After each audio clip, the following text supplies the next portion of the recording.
Para to sa mga Benedetta main na pinagpalit at niloko. Benedetta, ang palagi ko nagamit simula na una kita minahal. Tapos ngayon di mo na ako gusto, bakit mo pa to nagawa na mapatagal? Natutunan ko pa naman na gumalaw ng patagusa, pakadami na damo. Mas lalo lang ako lumakas, dulot ng sakit na ipinapadama mo.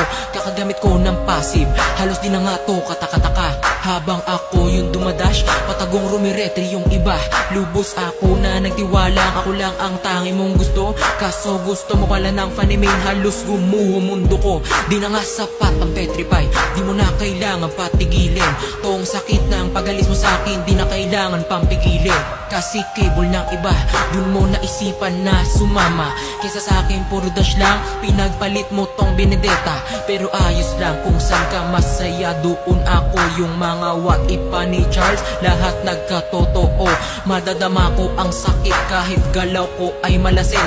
Nai-immune ako sa damage, pero ang sakit pa din. Buti pa nga si Yurem, nagagawang mag-top 1. Ang sakit lang nasa puso mo, kami ay 5 man. Kahit inubos ko na skills, hindi ko maiwasan. Tong sakit para ako na SS sa ni 1-1. Di naman ako nag-ground, bakit ginamit mo pang heal? Ikaw hindi ka naman buff, pero ba't ka nagpastil?